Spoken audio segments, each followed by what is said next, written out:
యాదవ్ తెలంగాణ భవన్లో మాట్లాడుతున్నారు. ప్రత్యక్షంగా చూద్దాం. జాతీయ పార్టీలు అనే నాయకులు రీజనల్ పార్టీల కంటే దరిద్రంగా మీ విమర్శలు, మొన్నటి వరకు మేము అది చేస్తాం ఇది చేస్తాం, రెండోది ప్రభుత్వ పరిపాలన పట్ల ప్రజలలో వ్యతిరేకత ఉంది అని అనేకమైనటువంటి మాటలు చెప్పారు. ఈరోజు వచ్చేటువంటి రిజల్ట్స్ కేసీఆర్ గారి నాయకత్వం పట్ల, ఈ ప్రభుత్వం ఇస్తున్నటువంటి గుడ్ గవర్నెన్స్ పట్ల, మరి టీఆర్ఎస్ పార్టీ చేస్తున్నటువంటి కార్యక్రమాల పట్ల ప్రజలు ఇచ్చినటువంటి రిజల్ట్స్ ఏ రాజకీయ పార్టీకైనా కానీ ఎన్నికలు అనేది ప్రతిపాదికగా జరుగుతున్నటువంటిది మనకందరికీ తెలుసు. ఈరోజు కొత్త రాష్ట్రం ఏర్పడినప్పటికీ ఈ 17 మాసాల కాలంలో ఒకటి కాదు రెండు కాదు, ఈరోజు ఆసరా పథకం దీని కింద విడోస్ కానివ్వండి, ఓల్డేజ్ పెన్షన్స్ కానివ్వండి, 1000 రూపాయలు ఇచ్చేటువంటి కార్యక్రమం, ఫిజికల్లీ హ్యాండిక్యాప్ వాళ్ళకు 1500 ఇచ్చేటువంటి కార్యక్రమం, ఒకవైపున వాటర్ గ్రిడ్ కానీ, రెండో వైపున కాకతీయ మిషన్ కానీ, అదేవిధంగా డబుల్ బెడ్రూమ్ హౌజెస్ కానీ, పంచాయతీరాజ్ వ్యవస్థని ప్రక్షాళన చేసి గ్రామజ్యోతి వైపు ముందుకు తీసుకెళ్లడం కానీ, ఈ విధంగా అనేకమైనటువంటి కార్యక్రమాలని ప్రభుత్వం చేపట్టడం జరిగింది.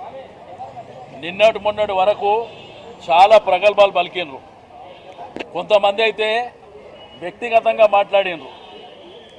భవిష్యత్తులో ఈ విధంగా వ్యక్తిగతంగా ఇష్టం ఉన్నట్టు మాట్లాడితే నాలుక చీరేస్తారు ప్రజానీకం అని చెప్పడానికి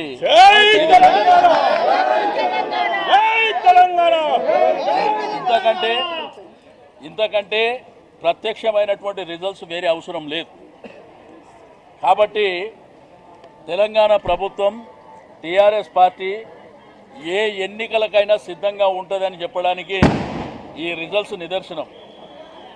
మొన్న జరిగిన బై ఎలక్షన్ కావచ్చు, రేపు జరగబోయే కార్పొరేషన్ ఎలక్షన్ కావచ్చు, ఏ ఎన్నికలైనా ఇదే మాదిరి రిజల్ట్స్ వస్తాయి. ఎందుకంటే గవర్నమెంట్ పట్ల, నాయకత్వం పట్ల విశ్వాసం ఉన్నప్పుడు ఈ ఎన్నికలు మరి ఏ విధమైనటువంటి రిజల్ట్స్ వస్తాయనడానికి. ఈరోజు పర్సంటేజ్ కూడా 7% తగ్గిందని చెప్పి గతం ఎన్నికలకు ఇప్పటికి రిజల్ట్స్ కూడా తగ్గుతుందని, లేకపోతే పోటాపోటీగా వస్తుందని రకరకాలుగా మాట్లాడారు. ఈరోజు చెంప చెల్లుమన్నది అందరికీ. ఇకనైనా బుద్ధి తెచ్చుకొని అసెంబ్లీలో కానీ బయట మాట్లాడేటప్పుడు కానీ బాధ్యతతో మాట్లాడాలి. ఈ ప్రభుత్వం చేసే కార్యక్రమాలని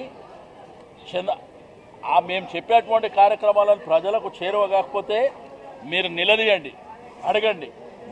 అంతేగాని మీ 60 సంవత్సరాలు ఈ దేశాన్ని, రాష్ట్రాన్ని పరిపాలించిన దరిద్రులు మీరు మీ సొంత ఆస్తులు పెంచుకునే తప్ప ప్రజల కోసం ఏ రోజు ఆలోచించినటువంటి మీరు మొన్న పోయి ఊకదంపుడు ఉపన్యాసాలు ఇస్తారు. నేషనల్ పార్టీ లీడర్లను పిలిపించుకుంటారు, బీజేపీ వాళ్ళు మంత్రులను పిలిపించుకుంటారు.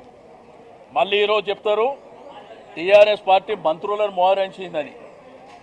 ఎవరైనా బై ఎన్నికలు జరిగినప్పుడు గతంలో ఉన్న ప్రభుత్వాలు కూడా మంత్రులు బాధ్యత తీసుకుర్రు.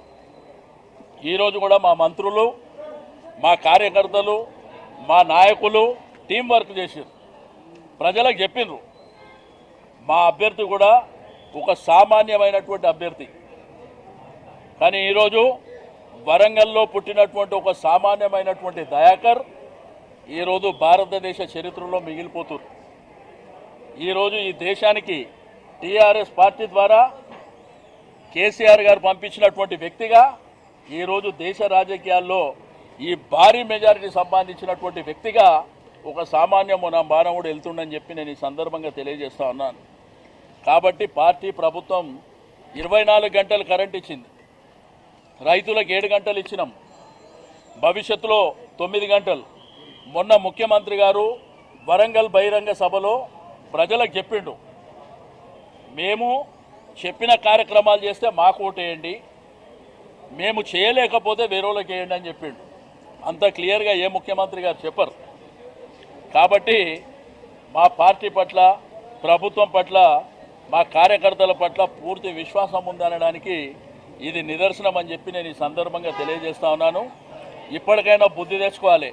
నేషనల్ పార్టీలకు డిపాజిట్లు రాకపోతే ఇక అంతకంటే సిగ్గు చేటు ఇంకేమన్నా ఉంటుందా? ఒకసారి మీరు ఆత్మ పరిశీలన చేసుకోవాలని చెప్పి వాళ్ళకు ఈ సందర్భంగా తెలియజేస్తున్నా. ఇక కొన్ని మీడియాలల్లో, కొన్ని పత్రికలలో చిత్రీకరణ నిలదీసిండ్రని, చెప్పేసిండ్రని, రోడ్డు మీద నడవనియలేరని ఏ బాధ్యత గల ప్రభుత్వం, ఏ బాధ్యత గల నాయకత్వం పనిచేస్తుందో ప్రజలు కూడా వాళ్ళనే అడుగుతారు. కానీ చిత్రీకరణ మాత్రం ఇంకొక రకంగా చిత్రీకరించారు. బట్ ఏది ఏమైనప్పటికీ తెలంగాణ సమాజం కేసీఆర్ గారి నాయకత్వం పట్ల, టీఆర్ఎస్ పార్టీ పట్ల, ఈ ప్రభుత్వం పట్ల విశ్వాసం ఉందనడానికి ఇది మనకు ఈ జరిగిన రిజల్ట్సే ఒక పారామీటర్ కింద మనం తీసుకోవచ్చు అని చెప్పి నేను ఈ సందర్భంగా తెలియజేస్తా ఉన్నాను. మీరేమన్నా అడిగితే అడగవచ్చు.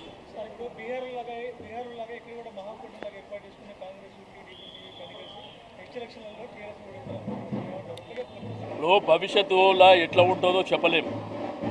బట్ టీఆర్ఎస్ పార్టీగా, టీఆర్ఎస్ ప్రభుత్వంగా ప్రజలు ఉంచినటువంటి విశ్వాసం, నమ్మకాన్ని నిలబెట్టడానికి మా ప్రయత్నం మేము చేసుకుంటూ పోతాం.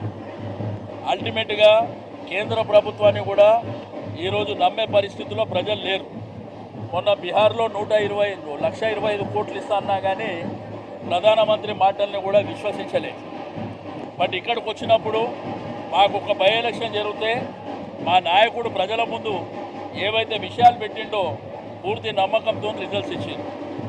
కాబట్టి మీరు అన్నట్టు భవిష్యత్తులో ఏం జరుగుతుందో ఇప్పుడే చెప్పలేము.